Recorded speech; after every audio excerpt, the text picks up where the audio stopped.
Hi hello नमस्ते जय जगन्नाथ आज मु भेजिटेबल नूडल्स करछि नूडल्स कहि परिबे न तो चाउमीन कहि परिबे बहुत टेस्टी रहइबो बीटरूट आलू और कैरेट रे करछि हेल्थ को बहुत भल रहइबो हेल्थी भी पिलाने खाइले भी प्रॉब्लम कुछ हबनी बाहर आनी खाइया पिछरे एमती घरे खाइले बहुत बढ़िया लागिबो गोटे थर ट्राए करी देखंतु वीडियो जदि भल लगी like and share and subscribe करेंगे निश्चित कर प्रोसेसटा भी देखु दिंतु कर टाइम लगी मत उतर ट्राए करी देखंतु बहुत माने बहुत टेस्ट लगे पिलामानंकु बाहर आनिक देवाटा से हेल्थी भी न थाए आम घर कर देवाटा बहुत हेल्थी भी रही है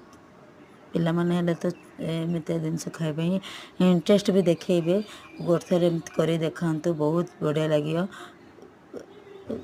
पिला माने भी खुशी हो जाए। थैंक यू जय जगन्नाथ।